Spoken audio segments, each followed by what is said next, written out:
The clippers buzzed to life with the mechanical precision of a weapon being loaded. Judge Alexandra Lexi Hawthorne watched the court officer approach with the same measured calm she'd learned to maintain during her years on the bench. But this wasn't a courtroom drama playing out on television. This was happening to her. How do you explain to someone that cutting your hair is like cutting off your history? You're probably asking yourself right now. Let me tell you a story that will change how you think about justice, dignity, and what it really means to wear your crown. Alexandra Hawthorne wasn't just any judge. She was a beacon of hope in the Arkansas legal system. The first black woman appointed to the federal bench in her district, she'd spent 20 years building a reputation for fairness, intelligence, and an unshakable commitment to civil rights. Her natural hair, meticulously styled locks that reached her shoulders, wasn't just a hairstyle. It was her heritage, her identity, her connection to generations of black women who'd fought to be seen as fully human in a society that demanded conformity. But none of that mattered on March 15, 2023, when two court officers decided that a black woman's natural hair had no place in their courtroom, and that the law gave them the right to strip her of her dignity in front of colleagues, attorneys, and defendants. This isn't just another story about discrimination.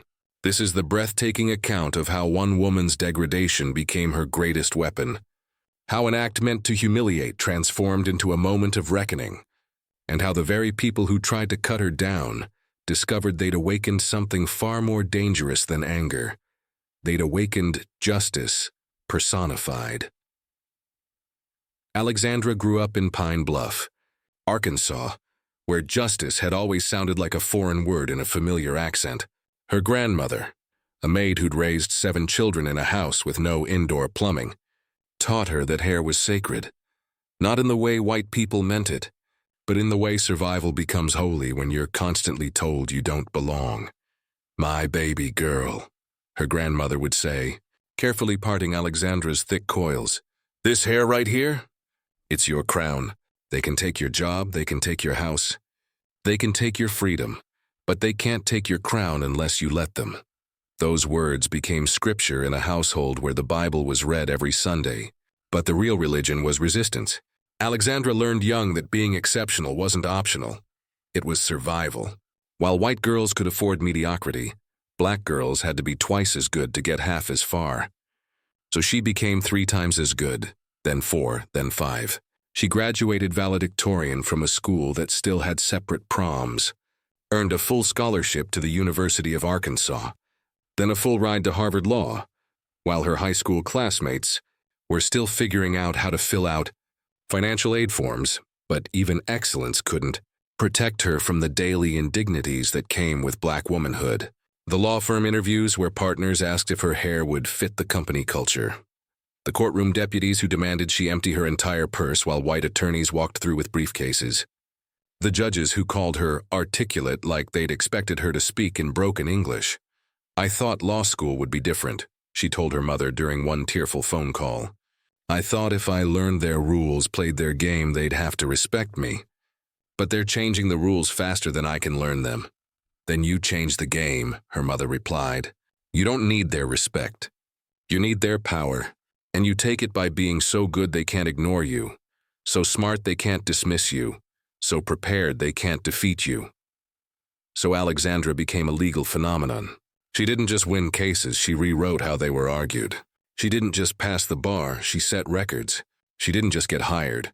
She got recruited by firms that had never employed a black woman, firms that created diversity positions specifically for her, firms that needed her more than she needed them. But the hair issue never went away. It followed her like a shadow, morphing to fit each new environment. At one firm, a senior partner suggested she might relate better to clients with a more professional style. At another, the HR director asked if she planned to maintain that look long-term. Even when she made partner, the youngest in her firm's history, she'd overheard whispers, "Qualified, but, you know, the hair." She tried everything. Braids, which were deemed too ethnic. Straight styles, which damaged her hair and felt like betrayal. Shortcuts, which made her look too aggressive. Each compromise felt like surrender, each accommodation like defeat. Until one day, walking past the National Museum of African American History and Culture, she saw a photograph that changed everything. Her grandmother, age 19, standing defiantly in front of a segregated lunch counter, her natural hair styled like a crown. That's when Alexandra stopped compromising. She grew her locks with the same dedication she'd applied to her legal career, each new growth representing another victory, another barrier broken, another stereotype shattered. She learned the history, how natural black hair had been criminalized, how locks specifically had been associated with dread by European colonizers, how her ancestors had braided maps to freedom into their hair. She learned that her crown wasn't just personal, it was political, historical, revolutionary. By the time she was appointed to the federal bench at age 42, her locks were shoulder-length and absolutely magnificent. They caught the light when she moved, framed her face like a halo, and announced her presence before she spoke. They were as much a part of her judicial identity as her robe, her gavel, her oath to uphold the Constitution. "I earned this position," she said during her confirmation hearing when asked about her hair. "I earned it with my mind, my work, my dedication. My hair is just the packaging, but it's packaging that honors every black woman who couldn't wear her natural texture to work, who fried her scalp with chemicals to fit in, who covered her crown with wigs because showing her truth was too dangerous. This hair says I belong here exactly as I am. If that makes people uncomfortable, that's their problem, not mine." The Senate confirmed her unanimously. The photograph of her taking the oath, hand raised, locks catching the light of the Capitol dome, became iconic. Black women across the country shared it with captions like, "Representation matters," and "This is what justice looks like." Little girls sent her drawings of judges with natural hair. Law students wrote dissertations about her impact on judicial diversity. She became a symbol of what was possible when talent met opportunity and refused to be diminished. But symbols, she would learn, make powerful targets, and her crown made her visible in ways that would prove both her greatest strength and her greatest vulnerability. The morning of March 15th, 2023, began like any other Tuesday in Judge Hawthorne's courtroom. The Honorable Alexandra Hawthorne presided over the federal courthouse in Little Rock, with the same steady hand that had made her a legend in Arkansas legal circles. Her chambers reflected her journey. Diplomas from Harvard and University of Arkansas, photos with presidents and civil rights icons, and most strikingly, a portrait of her grandmother, the woman who taught her that crowns come in many, formed the well rice for the Honorable Judge. Hawthorne, the bailiff, announced as she entered the courtroom at precisely 2 a.m. Her black robe flowed behind her like wings, her natural locks styled elegantly and pinned back to keep them from her face as she worked. She'd been wearing her hair this way for years, a style that was both professional and authentically hers. But this Tuesday would be different. This Tuesday, the justice system would turn on one of its own. The trouble started during the morning break. Judge Hawthorne had just finished hearing arguments in a routine civil case when she noticed the stares. Not the usual respectful acknowledgement she received from attorneys and court staff, but something colder, sharper, like she'd suddenly become a problem that needed solving. Bailiff Williams, she called to her longtime court officer. "Is there something amiss this morning?" Williams, a 20-year veteran himself, shifted uncomfortably. "Your Honor, I don't know how to—" "There's been some discussion about, well, your hair." "My hair?" Judge Hawthorne's hand instinctively moved to her locks, styled in the same professional manner she'd worn for years. "What about it?" "Some of the officers feel it might not meet court standards. They say it's distracting, unprofessional." The words hung in the air like smoke. Judge Hawthorne had been hearing variations of this her entire career, but never in her own courtroom. Never from people who worked under her authority. Never from those sworn to uphold the law in the same building where she'd earned her reputation. "I see.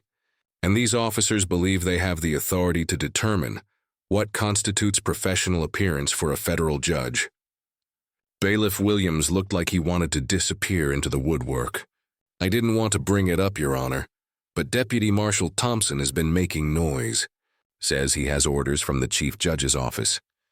Says if you don't comply, there could be consequences." The Chief Judge, her mentor, The man who'd sworn her in and promised to have her back. The same man who'd never once mentioned her hair in 5 years of working together. Thank you, Williams. If Deputy Marshal Thompson wishes to discuss my appearance, he can schedule a meeting through proper channels. Till then, I believe we have court to conduct. Judge Hawthorne returned to the bench, but the damage was done. The seed of humiliation had been planted, and like all such seeds in fertile ground, it would grow faster than anyone expected. Deputy Marshal Thompson appeared during the lunch recess. He wasn't supposed to enter her chambers without permission, but the locked door didn't stop him. He simply walked in, flanked by 2 younger officers, carrying himself with the kind of authority that assumed compliance. "Judge Hawthorne," he began, not bothering with the usual courtesies, "I'm going to need you to address the situation with your hair. There have been complaints." "What kind of complaints, Deputy Marshal? And from whom?" "The kind that suggest your appearance isn't meeting the standards expected of federal court personnel. The Chief Judge has asked me to ensure compliance with court decorum policies." Judge Hawthorne had read those policies. They mentioned nothing about hair length, style, or texture. They mentioned professional appearance in general terms, the same terms that had been used to exclude black people from professional spaces for generations. "Show me the specific policy my hair violates, Deputy Marshal. Show me where it says locks are unprofessional. Show me where it says natural black hair is inappropriate for federal court." Thompson's face reddened. "I'm not here to debate policy with you. I'm here to ensure compliance.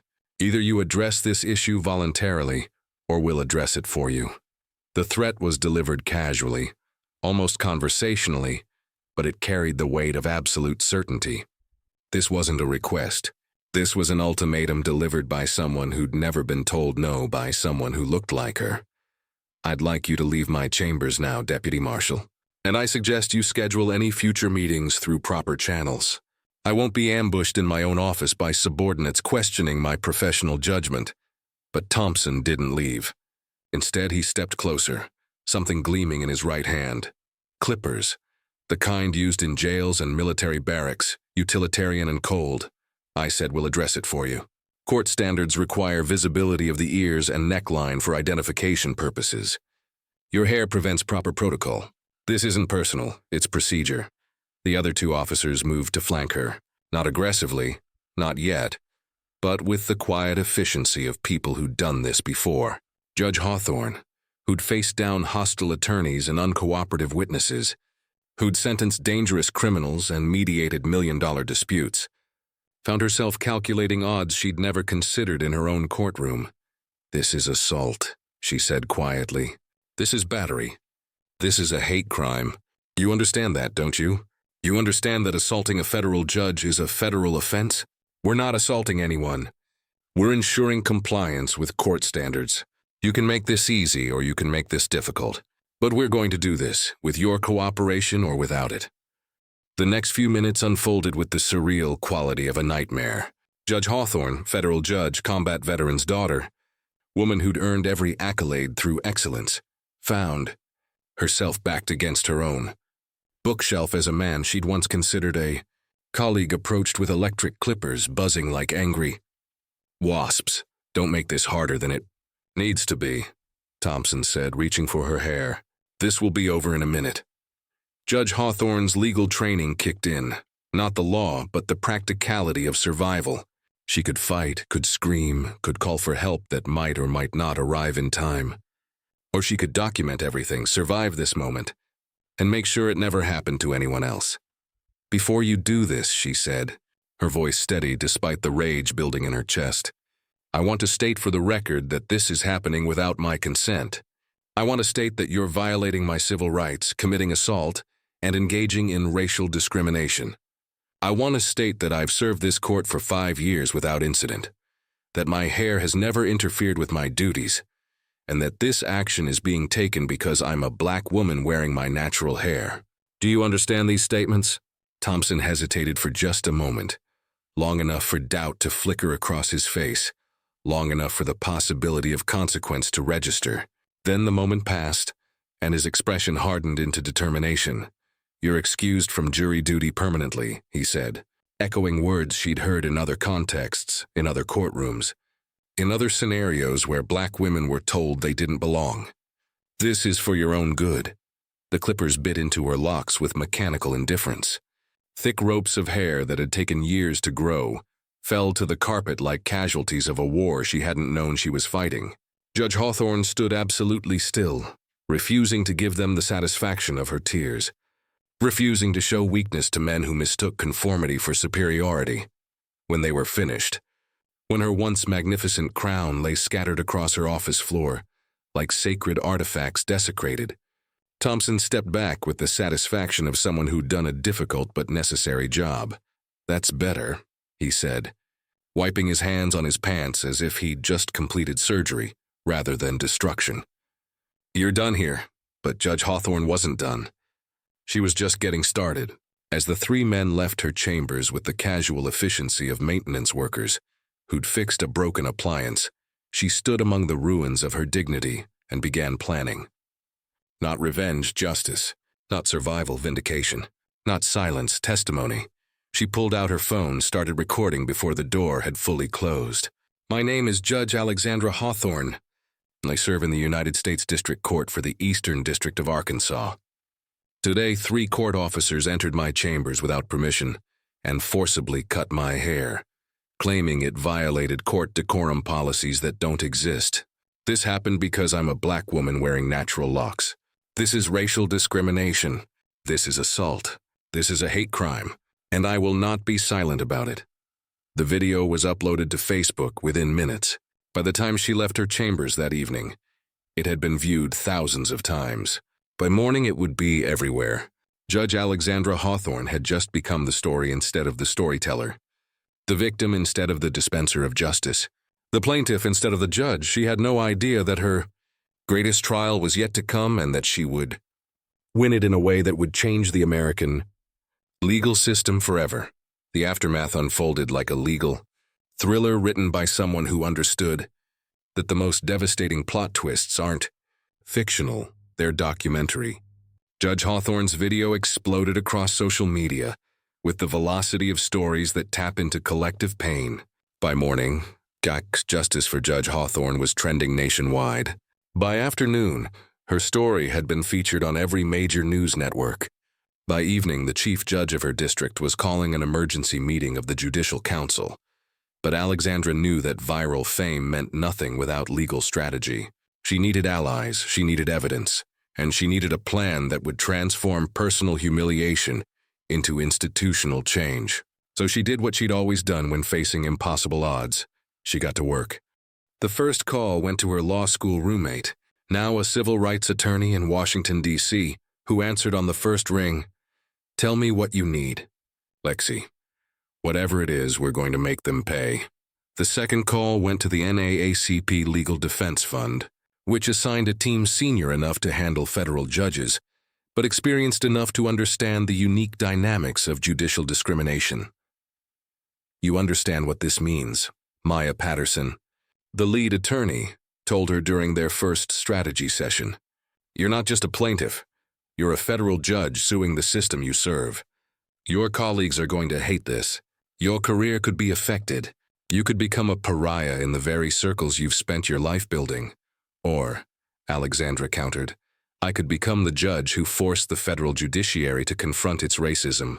I could become the reason no other black woman has to choose between her crown and her career.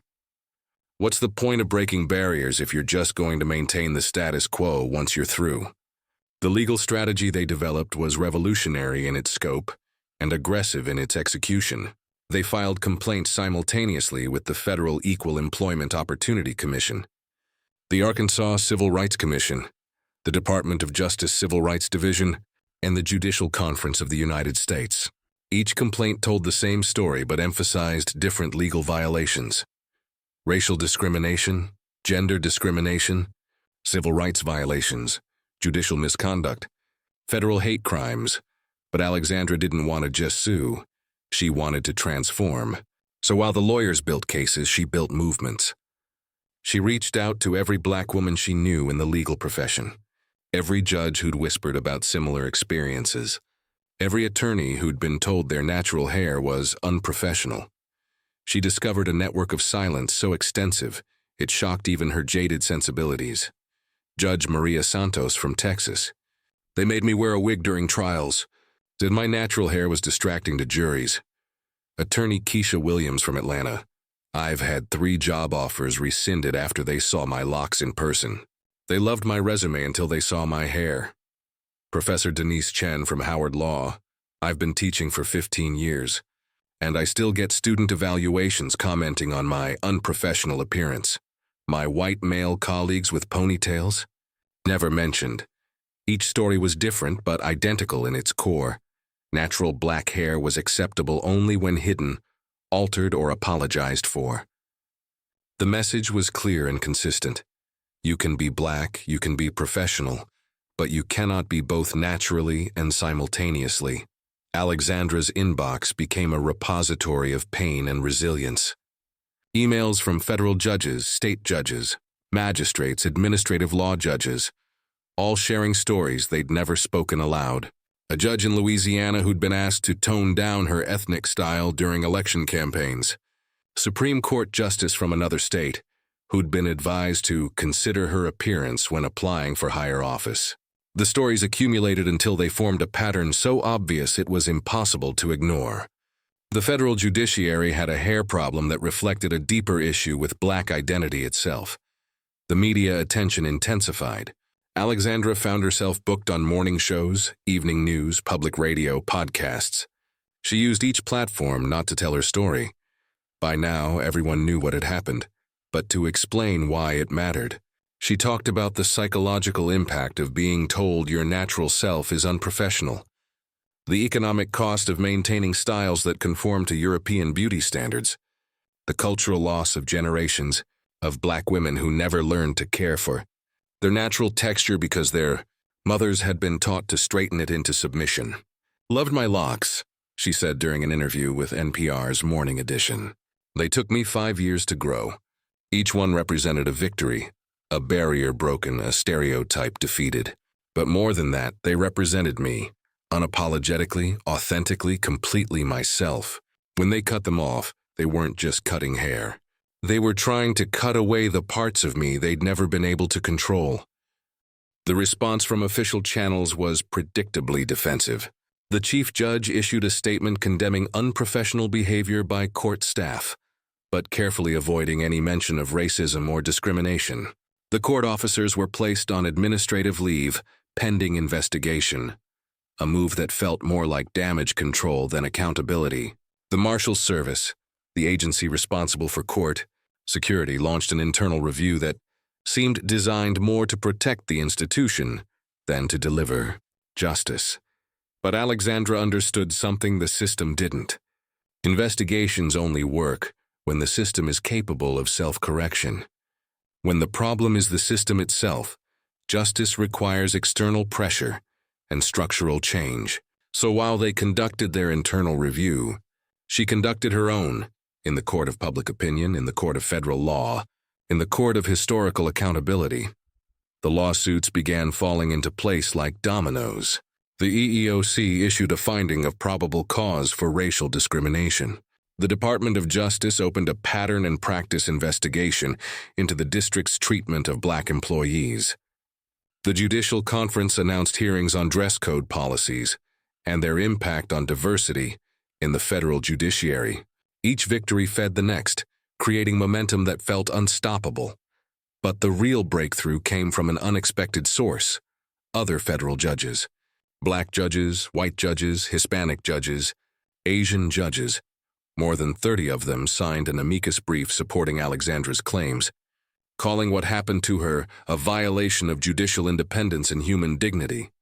The diversity of support shocked everyone, including Alexandra. These weren't activists or academics. These were her peers, people who understood that if it could happen to her, it could happen to any of them.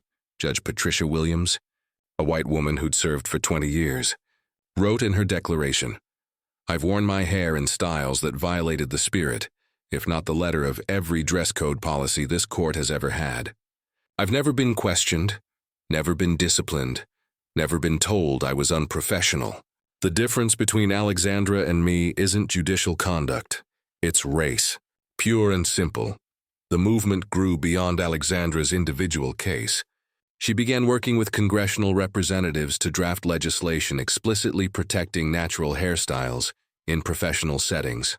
She partnered with the Crown Coalition, the organization behind the Crown Act that banned hair discrimination in several states, to develop federal protections.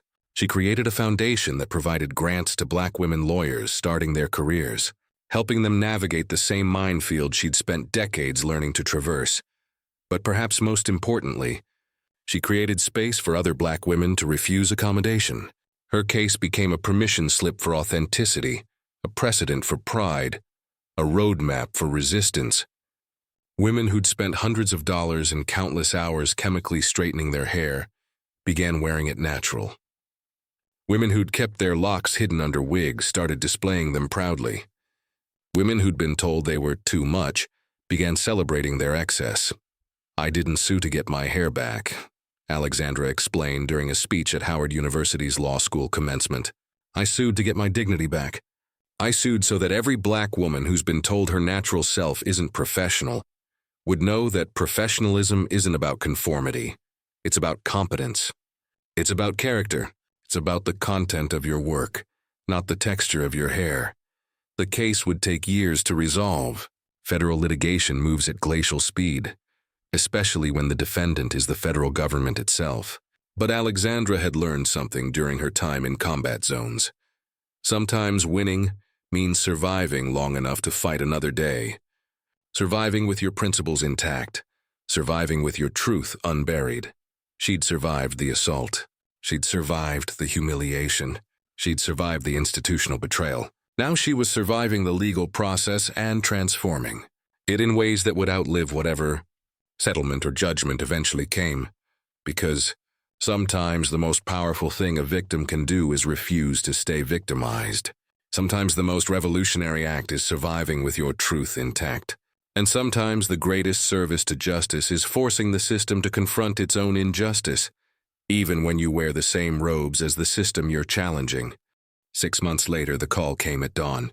Justice Department, Civil Rights Division. They wanted to meet, not to talk, not to negotiate, to deliver news that would change everything. Alexandra arrived at the federal building to find not just the civil rights attorneys, but the Deputy Attorney General herself, the U.S. Attorney for the Eastern District of Arkansas, and 3 investigators whose presence suggested that whatever was happening went far beyond her individual case. Judge Hawthorne, Deputy Attorney General Patricia Chen began, her voice carrying the weight of someone about to deliver history. "The Department of Justice has completed its investigation into your complaint. I'm here to inform you that we're filing criminal charges against Deputy Marshal Thompson and Officers Martinez and Kennedy. Multiple counts, civil rights violations under color of law, hate crimes, obstruction of justice, and conspiracy to deprive civil rights." The words hit like a physical blow. Criminal charges against federal officers for racial discrimination. This wasn't just unprecedented, it was revolutionary. But Chen wasn't done. "We're also filing a civil lawsuit against the federal judiciary for systemic discrimination in employment practices related to appearance standards. Your case revealed a pattern that extends far beyond what happened to you personally. We've documented similar complaints from more than 40 Black judicial employees across 5 federal districts. This isn't an isolated incident. It's institutional racism disguised as professional standards." The room seemed to tilt slightly as Alexandra processed the implications. This wasn't just about her anymore. This was about every Black woman who'd been told her natural hair wasn't professional enough. Every Black man who'd been told his locks were threatening. Every Black child who'd learned that their natural texture was something to hide or apologize for. Furthermore, Chen continued, the department is announcing today new federal guidelines that explicitly prohibit discrimination based on natural hair texture and protective hairstyles in all federal workplaces, including the judiciary.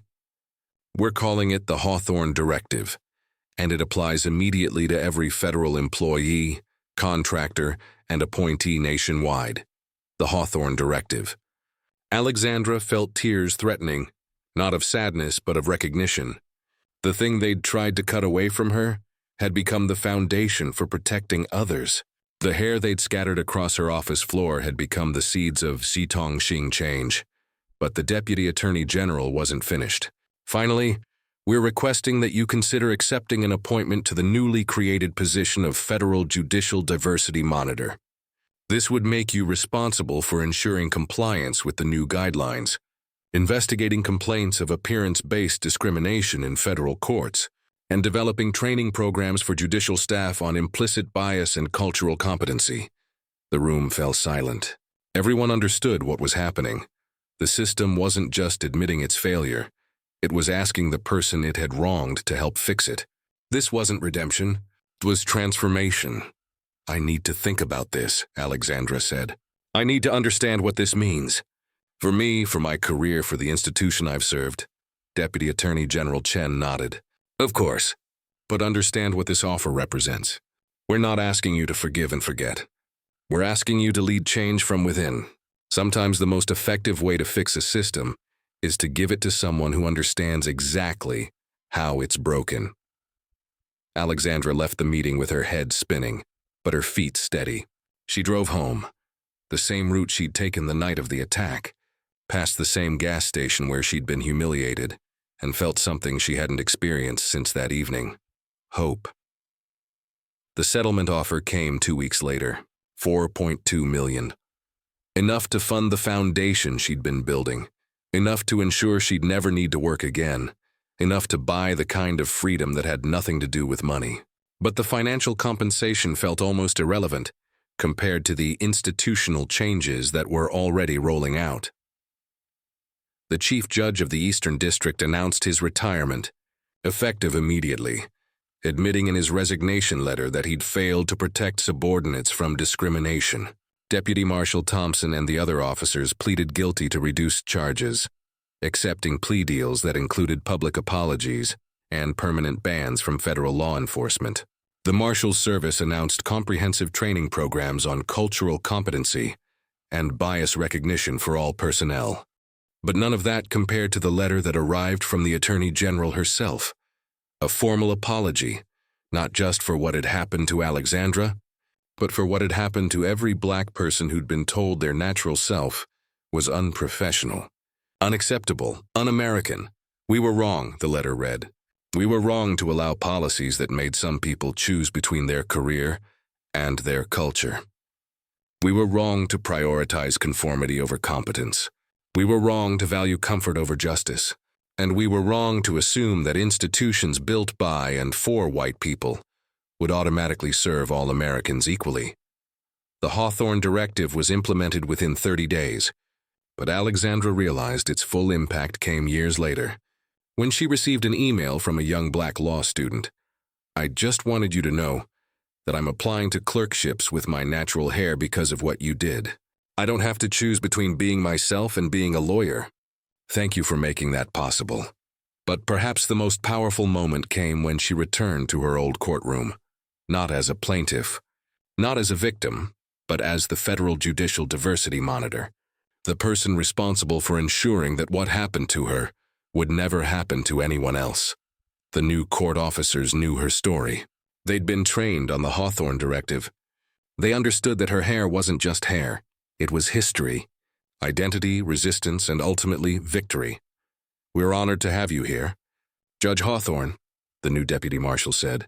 And this time the honor was real because it was earned, not demanded, as Alexandra sat in the same chambers where her crown had been scattered across the floor.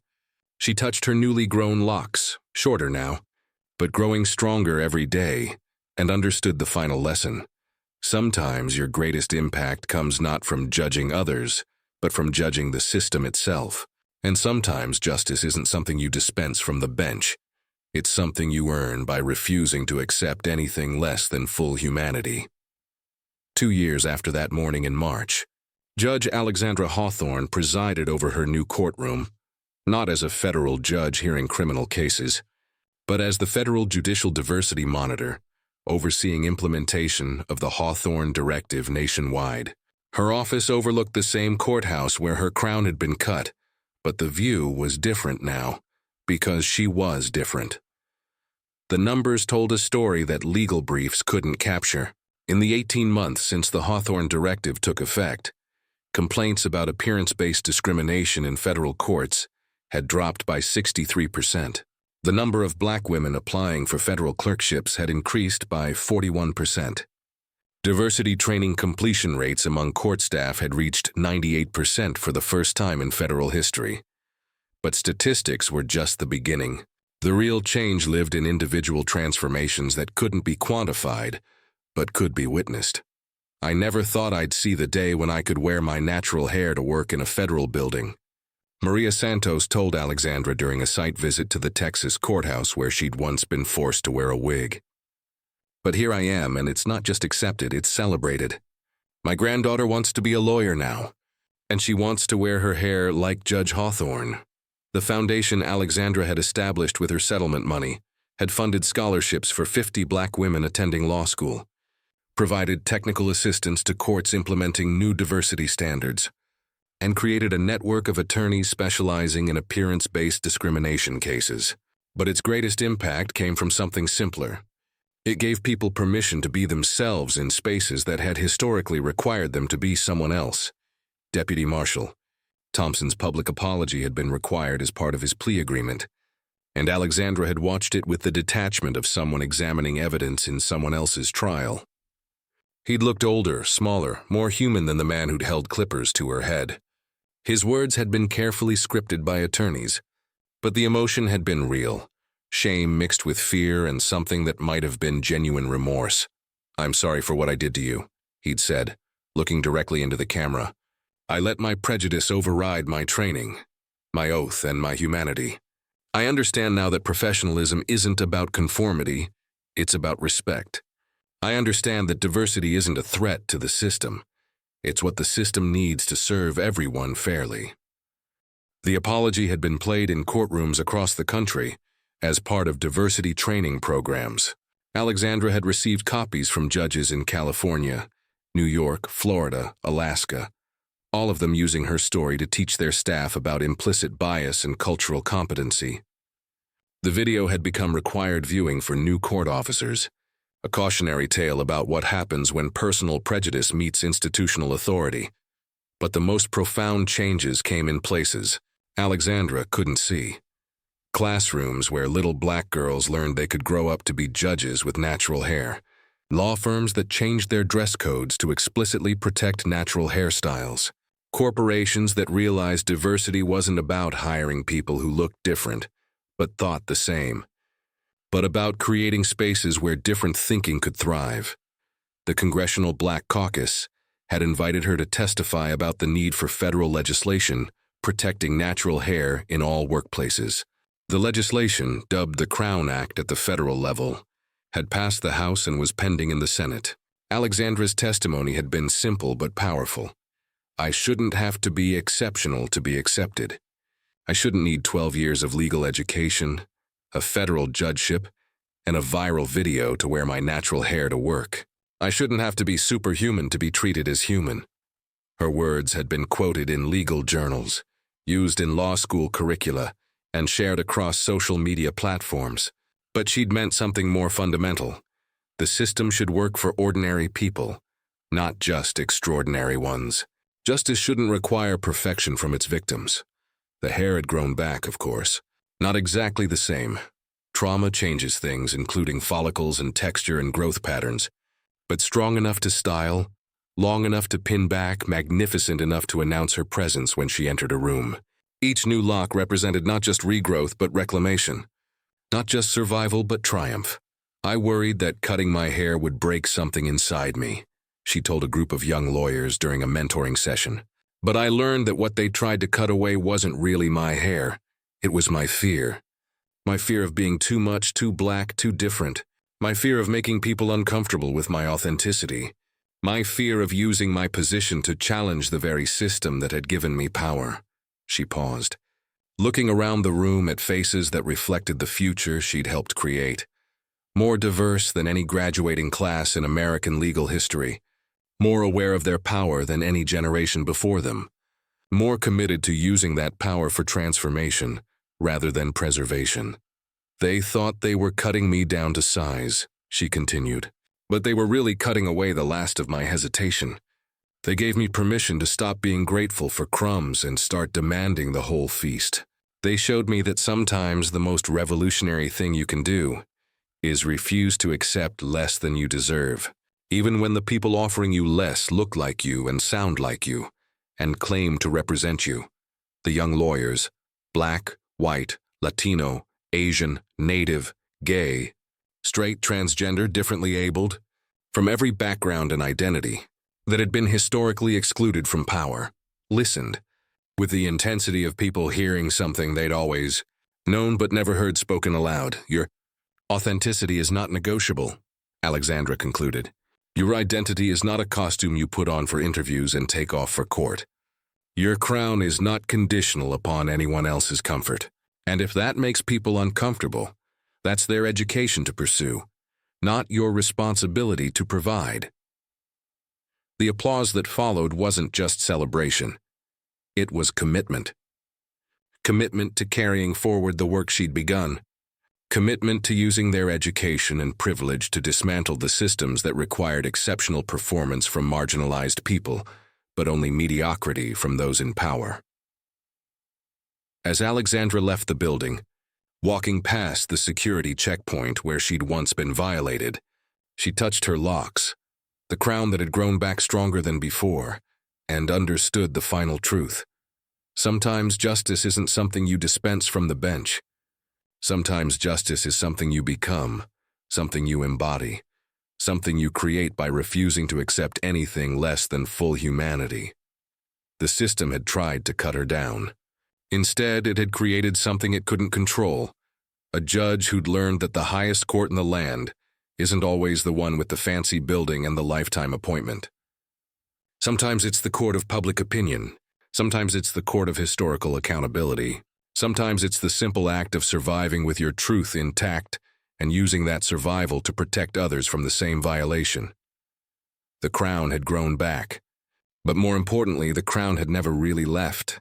It had just changed form, from hair to power, from personal to political, from individual to institutional. The crown had become something no clippers could cut, no policy could ban, no prejudice could diminish. The crown had become justice itself,